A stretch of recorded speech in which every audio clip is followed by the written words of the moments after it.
আমি মনে করি শেখ হাসিনা বাংলাদেশের প্রধানমন্ত্রী। পিবিডি ব্রডকাস্টকে দেওয়া এক সাক্ষাৎকারে ডোনাল্ড ট্রাম্প বলেন, এ সময় তিনি বাংলাদেশের অবৈধ দখলদার সরকারকে উদ্দেশ্য করে বলেন, যারা বলেন শেখ হাসিনা পালিয়ে গেছেন তারা আমাকে পদত্যাগপত্রটি দেখান। ডোনাল্ড ট্রাম্প সাক্ষাৎকারে আরও বলেন, বাংলাদেশ পাকিস্তানে কি হচ্ছে আমি সব জানি, এখানে সন্ত্রাসবাদ চাষাবাদ হচ্ছে, কিন্তু আসলে এই খবরটি কতটা সত্যি। বুধবার 20 নভেম্বর এএফপির প্রতিবেদনে বলা হয়েছে, সামাজিক যোগাযোগ মাধ্যমে শেখ হাসিনাকে নিয়ে পোস্টটিতে ছড়িয়েছে। তাতে দাবি করা হয় যে ট্রাম্প সম্প্রতি এক পডকাস্টে সাক্ষাৎকারে বলেছেন শেখ হাসিনা এখনো বাংলাদেশের প্রধানমন্ত্রী, কিন্তু এমন কোনো মন্তব্যই তিনি করেননি। বরং ট্রাম্প ওই সাক্ষাৎকারে বাংলাদেশের প্রসঙ্গে কিছুই বলেনি।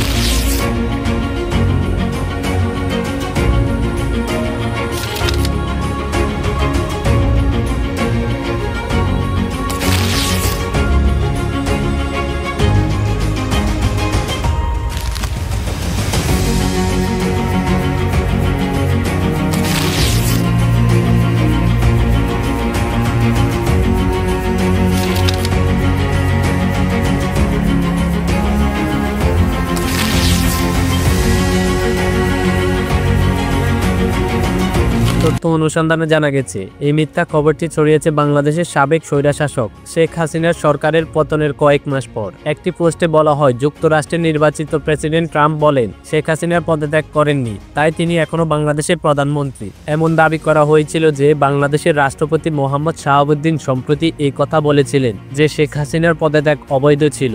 এই প্রসঙ্গে কিছু সামাজিক যোগাযোগ মাধ্যমে দাবি করা হয়। পিবিডি পডকাস্টে দেওয়া এক সাক্ষাৎকারে ট্রাম্প বলেছেন, যেহেতু শেখ হাসিনা পদত্যাগ করেননি তাই তিনি এখনো প্রধানমন্ত্রী।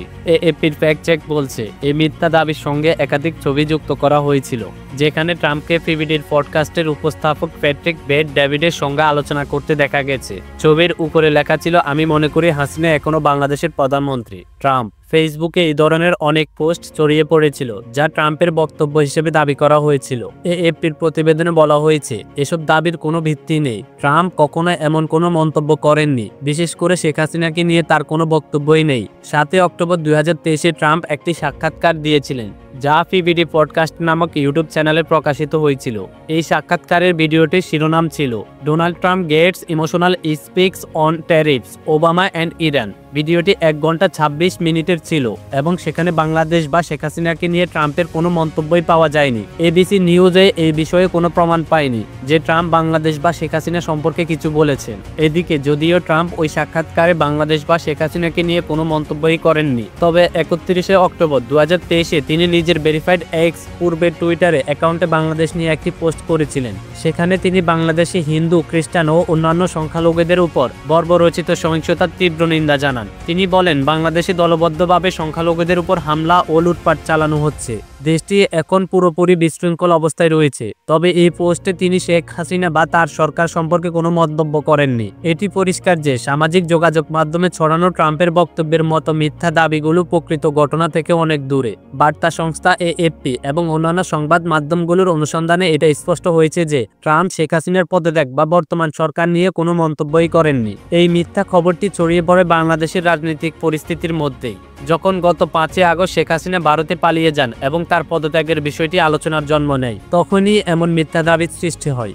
বাংলাদেশে কিছু বিক্ষোভকারী রাষ্ট্রপতি মোহাম্মদ শাহাবুদ্দিনের পদত্যাগ দাবি করেছিলেন, কারণ তারা মনে করেছিলেন যে শেখ হাসিনার পদত্যাগ অবৈধ হতে পারে। এই সময় সামাজিক যোগাযোগ মাধ্যমে এসব মিথ্যা দাবির উত্থান ঘটে। বাংলাদেশের এই রাজনৈতিক উত্তেজনাপূর্ণ পরিস্থিতির মধ্যে মিথ্যা এবং বিভ্রান্তিকর তথ্য ছড়ানো অন্যতম একটি সমস্যা হয়ে দাঁড়িয়েছে। বিশেষজ্ঞদের মতে এসব বিভ্রান্তিকর পোস্ট এবং তথ্য ভুল বোঝাবুঝি সৃষ্টি করতে পারে এবং জনমনে সংশয় তৈরির কাজ করে।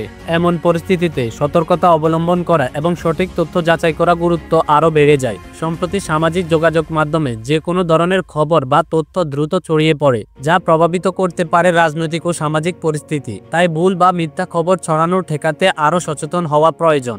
এছাড়া যে কোনো নতুন তথ্য বা মন্তব্য নিয়ে সন্দেহ সৃষ্টি হলে সেটি যাচাই করা অত্যন্ত গুরুত্বপূর্ণ। মিথ্যা খবর ছড়িয়ে পড়লে তা শুধু বিভ্রান্তি তৈরি করে না, বরং সামাজিক অস্থিরতাও সৃষ্টি করতে পারে, যা দেশের জনগণের জনগণের জন্য ক্ষতিকর হতে পারে। বিশ্বব্যাপী সংবাদ মাধ্যমগুলোর দায়িত্ব হচ্ছে সঠিক তথ্য জনগণের কাছে পৌঁছানো। এজন্য সংবাদ মাধ্যমকে আরও যত্ন সহকারে কাজ করতে হবে এবং যে কোনো সংবাদ প্রকাশের আগে তা ভালোভাবে যাচাই বাছাই করা দরকার। মিথ্যা খবর ছড়ানো আমাদের সমাজের জন্য কতটা ক্ষতিকর তা বোঝা জরুরি। আপনারা যদি এমন কিছু পোস্ট দেখেন যা সন্দেহজনক মনে হয়, তা যাচাই না করে শেয়ার করবেন না। মিথ্যা তথ্য প্রতিরোধে সচেতন হন। আপনার মতামত জানাতে কমেন্টে লিখুন এবং ভিডিওটি শেয়ার করে অন্যদের সচেতন করুন। সত্যিকারের তথ্য পেতে আমাদের চ্যানেলটি সাবস্ক্রাইব করে পাশে থাকুন।